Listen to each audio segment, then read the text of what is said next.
Voice of Indonesia.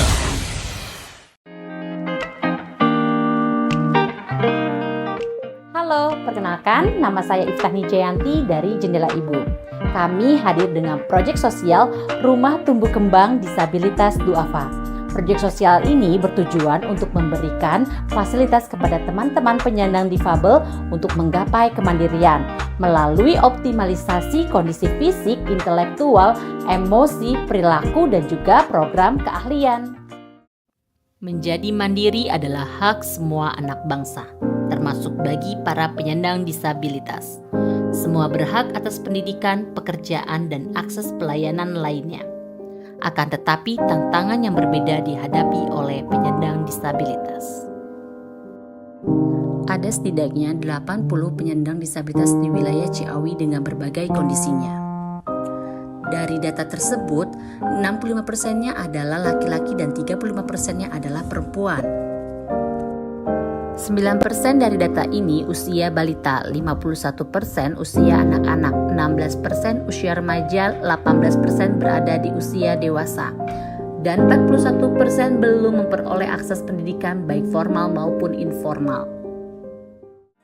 Kami optimis, proyek sosial Rumah Tumbuh Kembang Disabilitas ini akan memberikan dampak sosial yang besar bagi masyarakat, khususnya penyandang difabel, karena membantu penyandang difabel untuk mengoptimalkan potensi dan minat bakat yang pada akhirnya mempersiapkan mereka untuk berdaya, berkarya di masyarakat.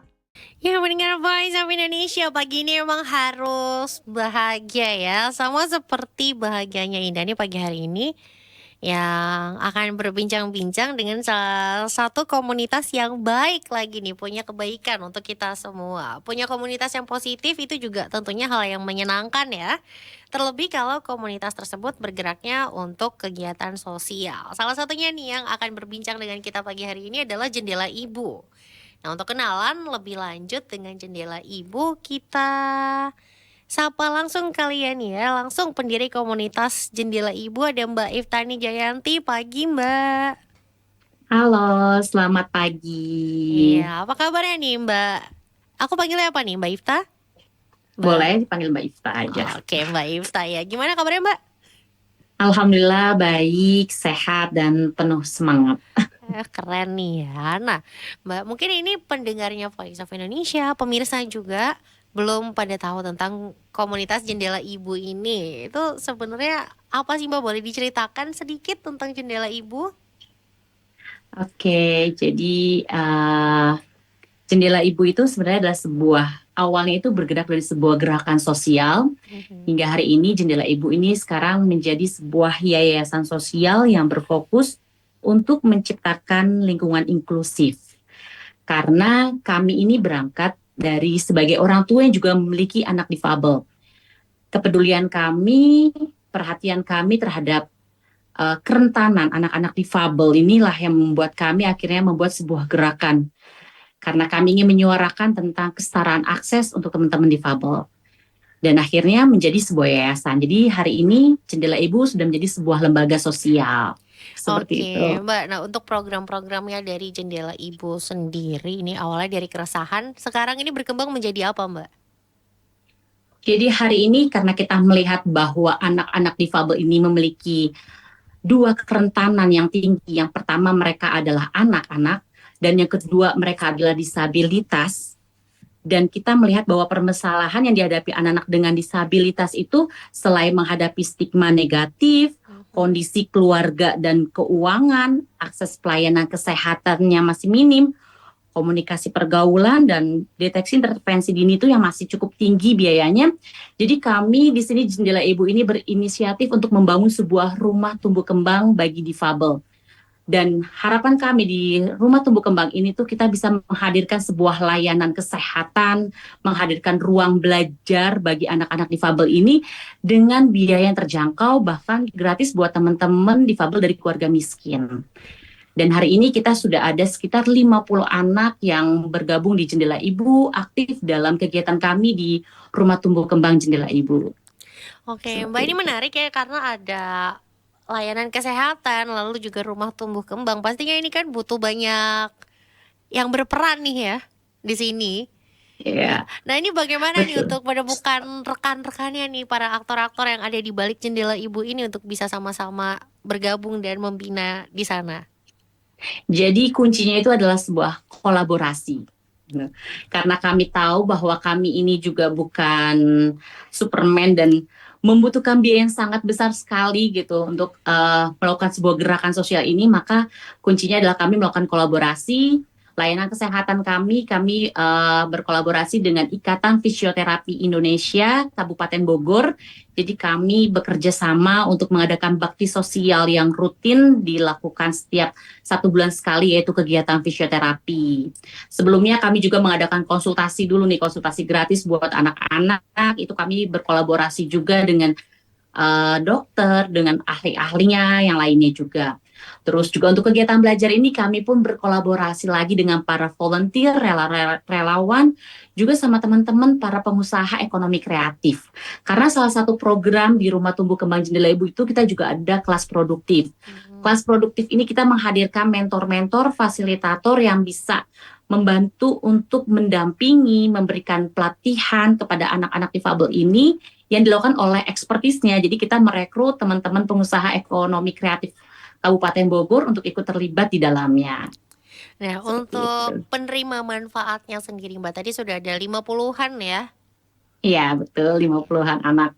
Nah, ini nih bagaimana sih mereka akhirnya ini bisa mendapatkan manfaatnya dari jendela ibu ini? Adakah proses yang harus mereka lalui dulu atau justru jendela ibu yang datang ke mereka?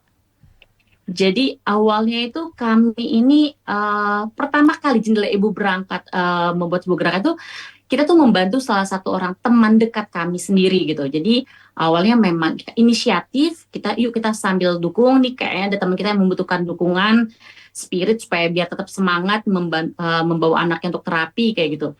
Nah, berjalannya waktu ternyata dari satu anak yang kami bantu waktu itu untuk pembiayaan terapinya selama 1 tahun di lembaga konvensional, ternyata akhirnya datanglah beberapa teman-teman yang ingin ikut turut membantu, ingin menambah 4 orang anak, sampai akhirnya nambah totalnya menjadi 10 anak yang kita biayain waktu itu memberikan beasiswa terapi. Nah, seiringnya berjalannya waktu lagi nih, ternyata gerakan ini tuh kita melihat bahwa karena melihat adanya gerakan ini, maka banyak teman-teman yang akhirnya merapat juga kepada kami dan keluhannya sama nih yang kita lihat, oh ternyata keluhannya sama, yang menjadi pokok permasalahannya nih gimana anak-anak, mereka juga bingung harus apa lagi nih sama anak-anaknya. Jadi kami pun berinisiatif untuk membangun rumah tumbuh kembang. Jadi akhirnya dari Rumah Tumbuh Kembang yang awalnya itu kita memberikan pembiayaan gratis mereka di lembaga konvensional, akhirnya kita coba yuk kita rubah terapisnya, kita bawa ke sini. Jadi anak-anak yang awalnya merapat mulai hanya dari curhatan ya, kita punya kenalan-kenalan satu dari mulut ke mulut gitu. Lalu ada event-event kegiatan, kita bikin kegiatan konsultasi gratis, akhirnya kan mereka hadir ke sini langsung, mereka melakukan asesmen, dan akhirnya kita coba sama-sama membuatkan sebuah solusi nih ketika sudah ada hadir anak-anaknya, orang tua yang memang punya keresahan yang sama kayak gitu. Jadi awalnya ya mungkin dari mulut ke mulut sampai hari ini ya mereka ikut datang ke sini, ini kita asesmen dulu, kita isi formulir pendaftaran dulu seperti itu. Akhirnya pelan-pelan kita bikin ada yang namanya proses pendaftaran dulu, asesmen dulu gitu.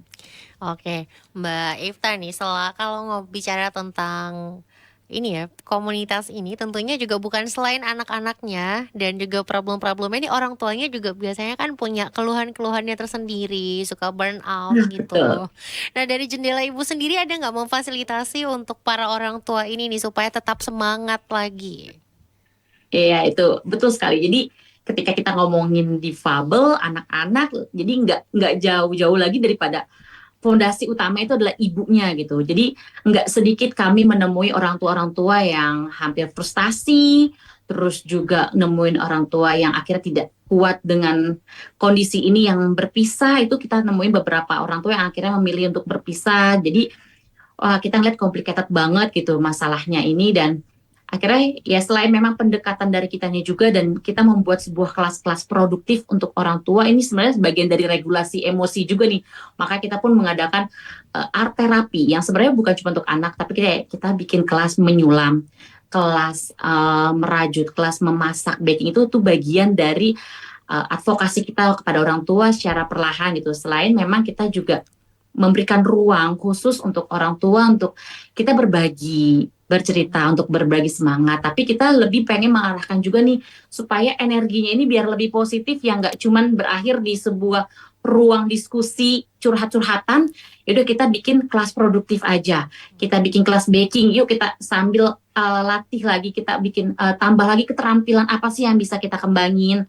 Jadi akhirnya kita pun berfokus juga untuk mengembangkan potensi orang tuanya juga. Karena kita ngelihat nih kondisi orang tua yang hari ini merapat di Jendela Ibu ini kebanyakan sebagian besar itu adalah keluarga prasejahtera. Jadi kita melihat bahwa permasalahannya ini nggak cuma soal akses pendidikan, akses layanan kesehatan yang masih terbatas, tapi juga memang adalah ekonomi nih. Akhirnya kita ngelihat bahwa ini ada satu masalah, tapi kita coba cari solusinya, yaitu kita mencoba berkolaborasi dengan teman-teman pengusaha ekonomi kreatif yang ada di Kabupaten Bogor ini untuk ikut terlibat mensupport kegiatan sosial kita untuk berikan pendampingan dan pelatihan. Jadi hal yang tadinya negatif yang isinya cuma berakhir curhatan, kita coba alihkan energinya ini untuk yuk kita menghasilkan sebuah karya juga. Orang tuanya, anak-anaknya untuk saling mendukung dan saling mensupport. Itu yang akhirnya menjadi concern kami juga di Jendela Ibu. Oke, nah bicara ini Jendela Ibu sudah berdiri sejak kapan nih Mbak? Jadi gerakan sosial kita ini dimulai di tahun 2022, tapi sebagai yayasan itu kita di tahun 2023 di bulan Februari. Jadi kalau sebagai lembaga sosialnya ini kita baru sekitar 1 tahun.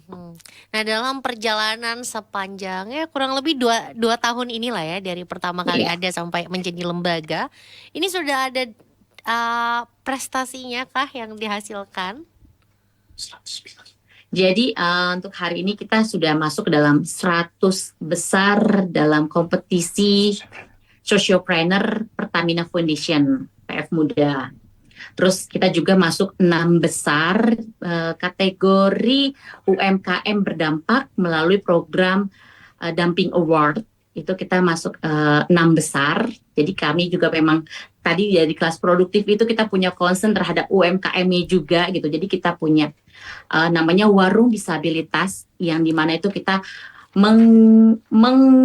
mengiklankan, menjualkan produk-produk dari orang tua, juga produk anak-anak, juga produk dari warung disabilitas itu sendiri yang sebagai sebagai profit untuk kegiatan di Jendela Ibu. Karena kegiatan Jendela Ibu ini kan ini sebenarnya free, gratis gitu. Tapi kita juga akhirnya membuat sebuah gerakan juga nih, udah kita bikin penguatan ekonominya tuh seperti apa, itu dengan warung disabilitas, kita melibatkan orang tua, anak-anak di sini untuk terlibat, jadi kita saling mendukung. Nah itu kita kemarin alhamdulillah sih masuk 6 besar sebagai UMKM berdampak. Oke, dan untuk buat Mbak Ifta sendiri nih ya, yang paling membanggakan dari apa yang sudah dicapai selama menjalani Jendela Ibu ini apa? Sebenarnya yang paling membanggakan itu adalah kami bersyukur sekali karena kita hadir di sini, dititipkan menjadi orang tua dengan anak spesial, dan kami punya kesempatan untuk ikut berkontribusi untuk mendorong dan membantu lebih banyak teman-teman difabel. Karena yang kami lihat sepanjang perjalanan kami ini, kami menemui banyak anak-anak difabel dalam kondisi yang memprihatinkan, tidak tertangani dengan baik.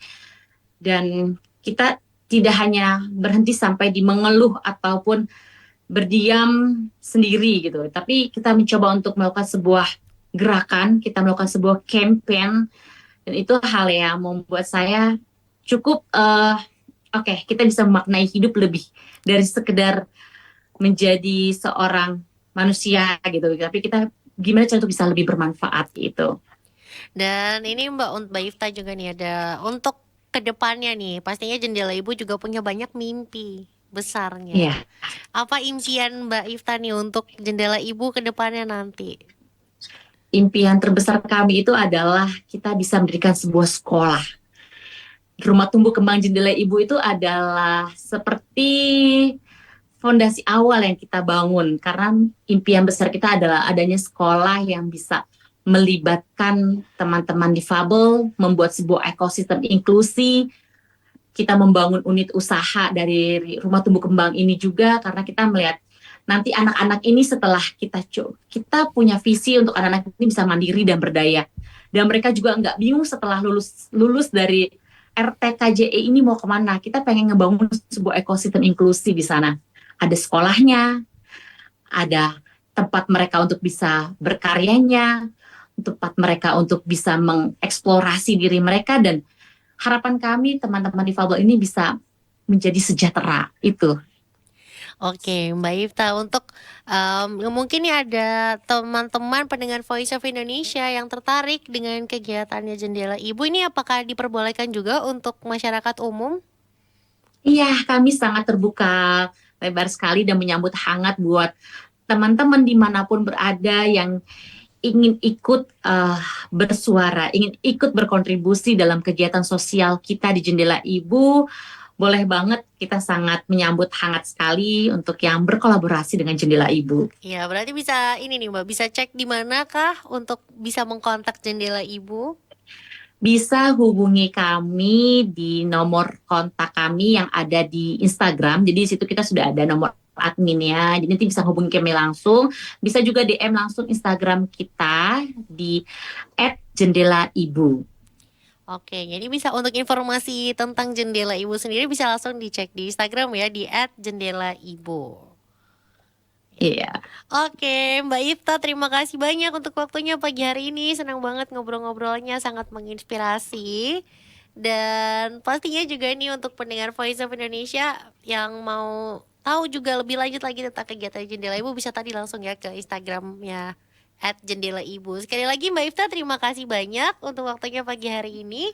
Dan jangan kemana-mana pendengar, tetap dengarkan Voice of Indonesia karena kami masih juga dalam siaran perbatasan untuk pagi hari ini. Voice of Indonesia.